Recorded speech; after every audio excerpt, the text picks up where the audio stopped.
हाँ जी, तो कैसे हो आप लोग? मैं आपका नीलेश भी अब बहुत-बहुत स्वागत करता हूँ सुपरफास्ट क्लासेज यूट्यूब चैनल पे।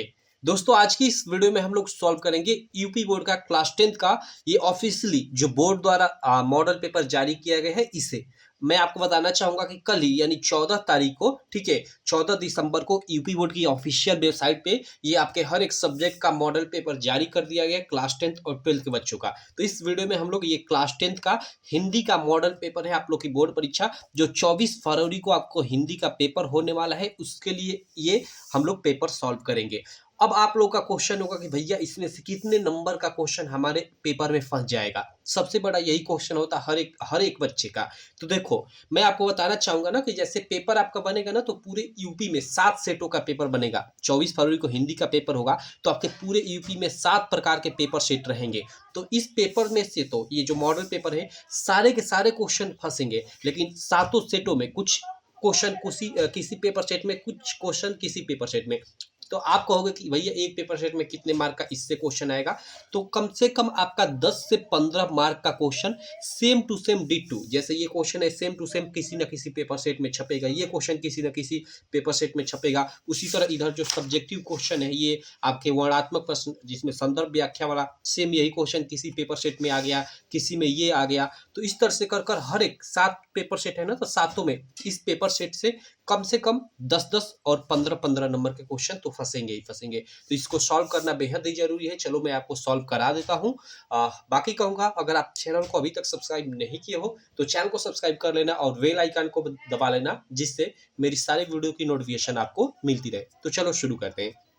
देखो, ये निर्देश है, तो आप ये निर्देश आप पढ़ते रहना। आप यूपी बोर्ड की वेबसाइट से ये पेपर डाउनलोड कर सकते हो। मैंने तरीका बता दिया है, आप चैनल पे जाकर देख सकते हो, ठीक है, कि कैसे डाउनलोड करना है आपको मॉडल पेपर।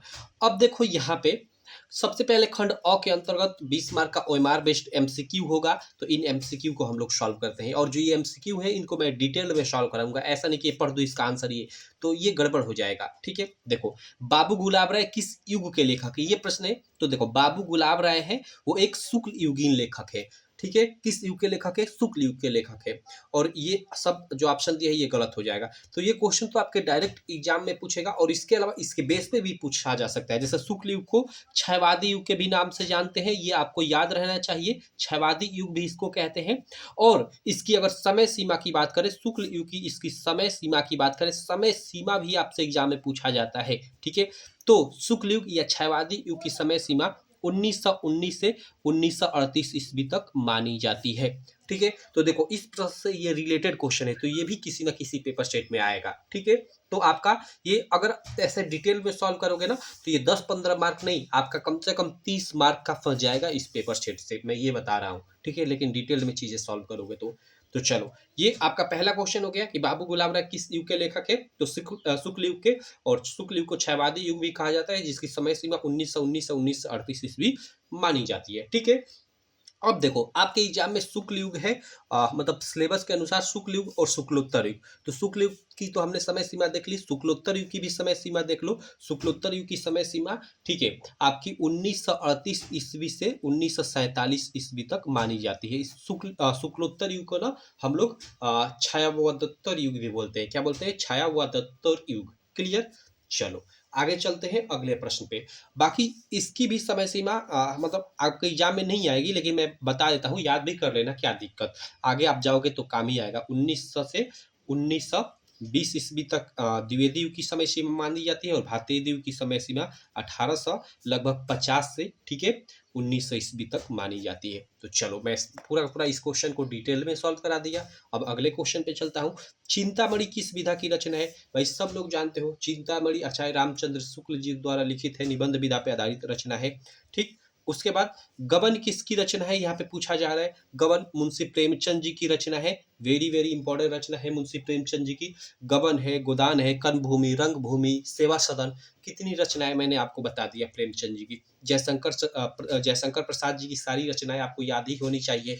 कंकाल, तितली, इरावती, ध्रुव स्वामिनी, स्कंद गुप्त, चंद्रगुप्त, ये सारी रचनाएं जयशंकर प्रसाद जी की है। निराला जी, देखिए ये निराला जो है ना, इनकी कुछ प्रमुख रचनाएं मैं आपको बता देता हूँ। राम की शक्ति पूजा काफी इंपॉर्टेंट है। राम की शक्ति पूजा आप लोग याद रखना, एग्जाम में पूछा जाता है। राम की शक्ति पूजा, इसके अलावा एक कुकुरमुत्ता, ठीक है, कुकुरमुत्ता है। उसके अलावा अनामिका, आपने नाम सुना होगा, अनामिका है इनकी रचना। और उसके अलावा परिमल और गीतिका, ये 4-5 रचनाएं जो मैंने बताया सूर्यकांत त्रिपाठी निराला जी की, वेरी वेरी इंपॉर्टेंट है। आपके एग्जाम में इन्हीं में से आएगा, बस आप याद कर लो। जो चीजें मैं बता रहा हूँ आप जो लिख मैं नहीं रहा हूँ, आप लिख लो साइड में। जैसे यहाँ पे मैं राम की शक्ति पूजा बताया, कुकुरमुत्ता बताया, 60 में कु लिख दिया, अनामिका बताया, उसके अलावा परिमल और गीतिका बताया। तो यह नहीं लिखा, लेकिन आप कहीं लिख लो परिमल और गीतिका, ठीक है। उसके अलावा देखो यहाँ पे हरिकृष्ण प्रेमी है, वेरी वेरी इंपॉर्टेंट है। हरिकृष्ण प्रेमी इनकी एक रचना है, ठीक है, प्रतिशोध, प्रतिशोध, ठीक है, काफी इंपॉर्टेंट है, पूछा जाता है एग्जाम में, तो वो भी याद रखना आप लोग। आगे चलते हैं। देखो यहाँ पे पूछ ही दिया शुक्ल युग की समय अवधि। शुक्ल युग यानी जिसको हम लोग क्षयवादी युग बोलते हैं, उसकी समय सीमा 1919 से 1938 ईस्वी होती है। तो यहाँ पे 1919 से 1938 ईस्वी की समय सीमा। शुक्ल युग की समय अवधि यानी वही समय सीमा 1919 से 1938 ईस्वी। सिंपल, बी वाला बिल्कुल राइट ऑप्शन हो जाएगा प्रश्न संख्या 4 के लिए, ठीक है। उसके बाद चलो हम लोग प्रश्न संख्या 5 देख लेते हैं भाई। प्रश्न संख्या 5 क्या है कि नीड़ का निर्माण फिर किस विधा की रचना है। देखो नीड़ का निर्माण फिर, यह जो रचना है ना, आत्मकथा विधा पे आधारित रचना है। और किसकी है ये भी बता देता हूँ, तो हरिवंश राय बच्चन की, हरिवंश राय बच्चन की। एक और आप बता सकते हो, काफी फेमस रचना है इनकी, नीड़ का निर्माण फिर। इसके अलावा क्या भूलू क्या याद करूं, ठीक है, क्या भूलू क्या याद करूं, चलो ये आप लिख लेना, क्या भूलू क्या याद करूं और नीड़ का निर्माण फिर, ये दो इनकी रचनाएं हैं आत्मकथा विधा पे आधारित। दोनों आत्मकथा विधा पे आधारित रचनाएं हैं किनकी, हरिवंश राय बच्चन की, जो काफी इंपॉर्टेंट है और हर साल बोर्ड एग्जाम में ये पूछी जाती है। इसके अलावा आत्मकथा विधा पे आधारित एक माफ करना, एक और रचना है अपनी खबर, अपनी खबर। आप बता सकते हो ये 2000 अभी जो 24 का बोर्ड एग्जाम हुआ है कि 2023 का बोर्ड एग्जाम हुआ है, एग्जैक्ट मुझे याद नहीं, लेकिन जब पेपर में सॉल्व करा रहा था प्रीवियस ईयर तो कहीं देखा था, ये पूछा गया था। तो अपनी खबर ये भी आत्मकथा विधा पे आधारित रचना है। और किसकी रचना है, तो पांडे बेचन शर्मा उग्र की, पांडे बेचन शर्मा उग्र की, बेचन शर्मा उग्र की, ठीक है। तो ये आप 3 आत्मकथा विधा पे आधारित रचनाएं हैं, इनको याद रखना, बहुत बहुत ही ज्यादा इंपॉर्टेंट है। क्लियर, चलो अगले प्रश्न पे चलते हैं। प्रश्न संख्या 6, ये क्या है, प्रिय प्रवास किस युग की रचना है। ओके, हमें युग पूछ दिया, प्रिय प्रवास किस युग की रचना है। तो देखो सबसे पहले तो प्रिय प्रवास किसकी रचना है हमें ये जानना चाहिए। तो भाई अयोध्या सिंह उपाध्याय हरिऔध जी का आपने नाम सुना होगा, उनकी रचना है प्रिय प्रवास। तो ये किस युग की रचना है, तो ये द्विवेदी युग की रचना है, लगभग 1909 के आसपास मतलब इसकी मतलब रचना प्रारंभ हुई, ठीक है। तो प्रिय प्रवास काव्य विधा पे आधारित रचना है। किसकी रचना है, तो हरिऔध जी की। 60 में इसका मैं मतलब जो कवि है हरिऔध, उनका नाम लिख देता हूँ। पूरा नाम इनका अयोध्या सिंह उपाध्याय हरिऔध है। और इसके अलावा प्रिय प्रवास के अलावा एक और आप लोग याद रखना जो काफी इंपॉर्टेंट है इनकी रचना, वैदेही वनवास, वैदेही वनवास, ठीक है। प्रिय प्रवास और वैदेही वनवास दोनों काव्य विधा पे आधारित रचनाएं हैं अयोध्या सिंह उपाध्याय हरिऔध की, जो काफी इंपॉर्टेंट है। इसके अलावा इनकी एक कविता भी है, काफी इंपॉर्टेंट है, मैं लिख देता हूँ यहाँ पे, आप लोग याद रखना, पूछा जा सकता है आपके एग्जाम में। पुष्पांजलि, पांजलि, ठीक है, पुष्पांजलि, ठीक है। ये कविता, ये आपकी इनकी काफी इंपॉर्टेंट ये कविता विधा पे आधारित रचनाएं, मतलब तीनों ये काव्य विधा पे आधारित रचनाएं हैं। चलो उसके अलावा अगले प्रश्न पे चलते हैं। 7वां, मधुशाला किसकी रचना है। देखो यार बीच बीच में खांसी आ जा रही है ना, एक्चुअली मेरी तबीयत थोड़ा खराब चल रही है, तो माफ करना, मैनेज करते रहना, कोई दिक्कत नहीं। मधुशाला और एक है मधुबाला, ये दोनों रचनाएं हरिवंश राय बच्चन जी की हैं, जो काफी इंपॉर्टेंट है, ठीक है। तो आप लोग याद रखना मधुशाला और मधुबाला दो। आगे चलता हूँ अगले प्रश्न पे। अगला प्रश्न है प्रश्न संख्या 8, भारत भारती किसकी रचना है। हमें भारत भारती की रचना का नाम बताना है। मैथिली शरणगुप्त की रचना है भारत भारती, ठीक है।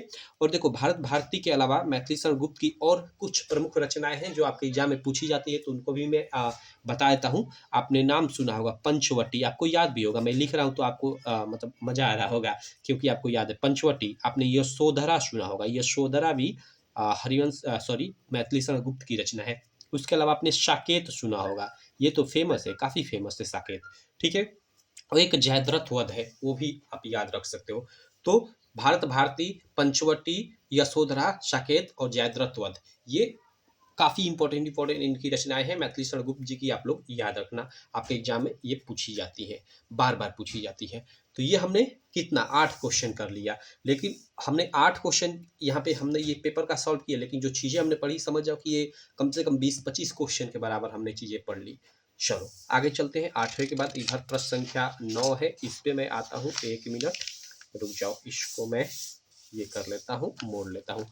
चलो प्रश्न संख्या 9 क्या है कि आधुनिक काल कब से कब तक है। ओके, आधुनिक काल कब से कब तक है, यानी हमें आधुनिक काल की समय सीमा पूछा जा रहा है। तो देखो 1843 से अब तक का जो समय है, ठीक है, यानी 1850 के आसपास का समय, ठीक है, वहां से अब तक का जो समय है वो आधुनिक काल के अंतर्गत माना जाता है और इसको कई युगों में, कई कालों में बांटा गया है। ठीक, चलो 1 मिनट यार रुक जाओ, खांसी आ रही है। चलो भाई, तो यहां तक चीजें क्लियर आपको, प्रश्न संख्या 9 तक। प्रश्न संख्या हम लोग 10 देख लेते हैं।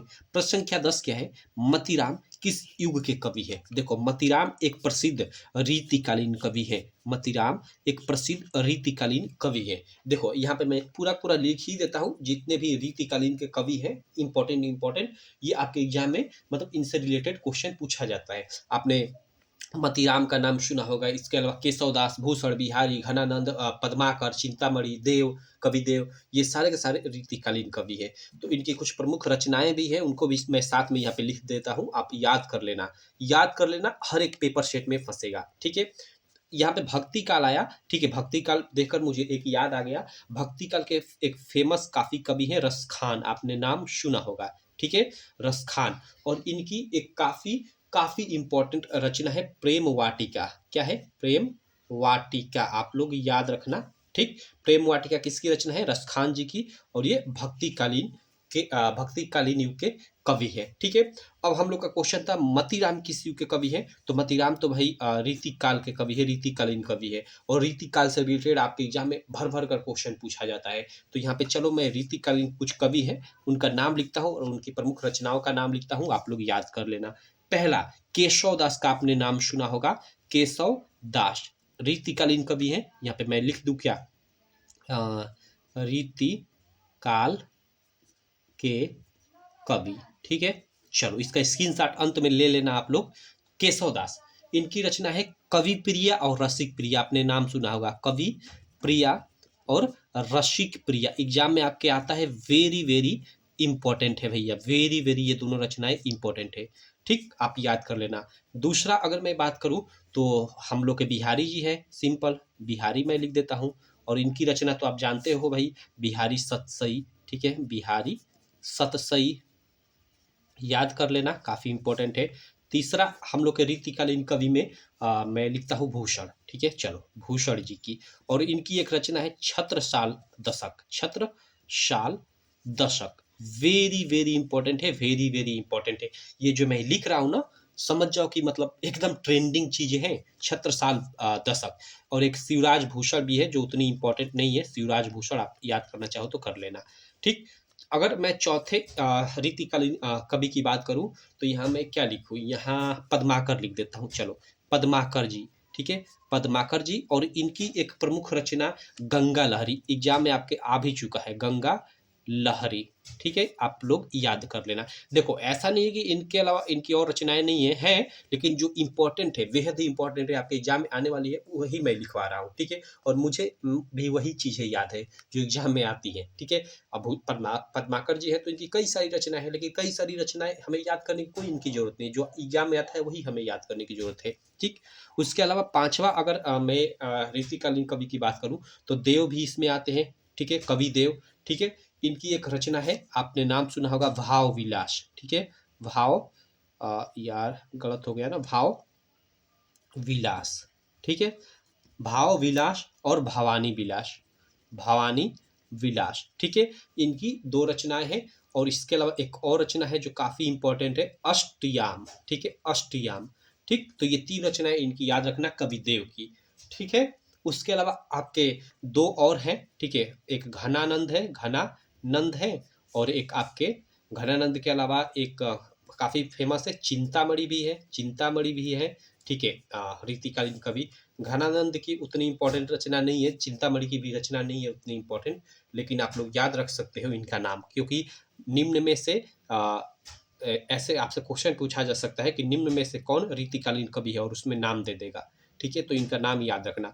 तो केशवदास बिहारी, भूषण पद्माकर देव, घनानंद, चिंतामणि, ये सारे के सारे रीतिकालीन कवि है, काफ़ी फेमस कवि है, और इनमें से जो इम्पोर्टेंट रचनाएं थी उनका भी मैंने यहाँ पे नाम लिखवा दिया। क्लियर है? चलो भाई, ओके। तो चलो, तो ये प्रश्न क्लियर हो गया आपको। अब हम लोग चलते हैं अगले प्रश्न पे। अगला प्रश्न है प्रश्न संख्या 11। ये क्या है कि हास्य रस का स्थायी भाव है। देखो, हमें हास्य रस का स्थायी भाव बताना है, तो हास्य रस जो है उसका स्थायी भाव हास होता है, हंसी होती है, तो इसके लिए सी ऑप्शन सही हो जाएगा। बाकी ये शोक किसका होता है, तो करुण रस का होता है, करुण रस का। ठीक है। अब देखो आपके एग्जाम में ना, देखो एक मिनट, थोड़ा रुक जाओ, एक कॉल आ रही है, एक मिनट रुक जाओ। ओके, चलो। तो हम लोग का ये प्रश्न था कि हास्य रस का स्थायी भाव है, तो हास्य रस का जो अस्थायी भाव है वो हास होता है, और यहाँ पे शोक दिया है, तो शोक किसका होता है, तो करुण रस का स्थायी भाव पूछे आपसे, तो वो होता है शोक। ठीक है। यहाँ पे रति ऑप्शन में दिया है, तो रति किसका स्थायी भाव होता है ये भी हमें जानना चाहिए। तो जो रति होता है वो आपका श्रृंगार रस का, यहाँ पे मैं लिख देता हूँ श्रृंगार। ठीक है, श्रृंगार रस, र और स रस। ठीक है, चलो, श्रृंगार रस हो गया। निर्वेद यहाँ पे दिया है, निर्वेद होता है आपका शांत रस का, किसका, शांत रस का स्थायी भाव। अब कहोगे भैया हम लोग के एग्जाम में तो करुण रस और हास्य रस ही आता है, तो इसका हमें स्थायी भाव आपने क्यों लिखवाया। तो देखो, इस बार का पेपर हुआ है ना, जो फरवरी में 2024 का पेपर हुआ है, 2023-24 बोर्ड एग्जाम का, तो उसमें आपका ये शांत रस का पूछा गया था कि निर्वेद किस रस का स्थायी भाव है, ऐसे शायद पूछा गया था, या ऐसे पूछा गया था कि शांत रस का स्थायी भाव है, तो इसलिए स्थायी भाव सबका आप लोग याद कर लेना। ठीक है। हालांकि परिभाषा या उदाहरण संबंधित प्रश्न देता है यहाँ पे, मतलब कोई पंक्तियां लिख देता है और उसमें रस पूछता है, तो वो ज्यादातर आपका करुण रस और हास रस से ही संबंधित पंक्ति होगी। ठीक है, 99.9%। लेकिन आपका अस्थायी भाव किसी का भी पूछा जा सकता है, इसलिए मैं यहाँ पे सबका बता दिया। ठीक। इसके अलावा कई और रस होते हैं, जैसे वीर रस, तो वीर रस का भाई मतलब अस्थायी भाव वीर होता है, वीरता होता है। ठीक है, तो बहुत सारे रस है, आप उनका अस्थायी भाव याद कर लेना। बाकी मैं आगे चलता हूँ। ये देखो काफी फेमस पंक्ति है, सोहत और पीठ पर श्याम सलोने गात, मनो नीलमणि शैल पर आतप प्रयोग प्रकाश। ठीक है, कितनी बार मैं आपको करा चुका हूँ, उपयुक्त पंक्तियों में कौन सा अलंकार है, आपको सीधे सीधे याद रखना है कि उत्प्रेक्षा अलंकार, काम खत्म, आपको डायरेक्ट याद रखना है। तो ये प्रश्न संख्या 12 भी क्लियर। प्रश्न संख्या 13 देखते हैं। प्रश्न संख्या 13 है कि रोला छंद में कुल कितने चढ़ होते हैं, 4 चढ़ होते हैं। ठीक। प्रश्न संख्या 14 है कि आकर्षण शब्द में किस उपसर्ग का प्रयोग किया गया है। भाई उपसर्ग क्या होता है, जो किसी शब्द के पहले लगा हो, तो आकर्षण आ यहाँ पे उपसर्ग है। ठीक है, डी वाला ऑप्शन सही। रचना के आधार पे वाक्य के कितने भेद होते हैं। ठीक है, ये वाक्य का स्वरूप जो टॉपिक है ना आपका, ये इससे पिछले साल ये टॉपिक जुड़ा था, उससे ये संबंधित प्रश्न है। तो देखो, रचना के आधार पे आपसे पूछे तो रचना के आधार पे 3 होते हैं, और अगर अर्थ के आधार पे बोले, अर्थ के आधार पे, ठीक है, तो अर्थ के आधार पे 8 प्रकार होते हैं। ठीक, तो रचना के आधार पे वाक्य के कितने भेद होते हैं या कितने प्रकार होते हैं, तो 3। ठीक है, और अगर अर्थ के आधार पे पूछा जाए तो 8। क्लियर। चलो आगे चलते हैं। यहाँ पीताम्बर में कौन सा समास है। पीताम्बर अर्थात पीला है वस्त्र जिसका, यानी यहाँ पे पीला है वस्त्र जिसका, किसकी तरफ इशारा कर रहा है, पीला किसका वस्त्र है, श्री कृष्ण हमेशा देखते हो पीला पीला वस्त्र पहनते हैं, तो पीताम्बर में यहाँ पे बहुब्रीहि दिया है, तो बहुब्रीहि हो जाएगा। अब देखो, अगर ऑप्शन में बहुब्रीहि न दिया होता तो कर्मधारय समास होता। क्यों, क्योंकि पीताम्बर मीन्स पीला है वस्त्र जिसका, यानी यहाँ पे विशेषण और विशेष्य का मतलब लोप है, तो यहाँ पे कर्मधारय समास हो जाएगा। जैसे नील कमल हो गया। ठीक है, नील कमल यानी नीला है जो कमल। ठीक है, तो यहीं तक सीमित है।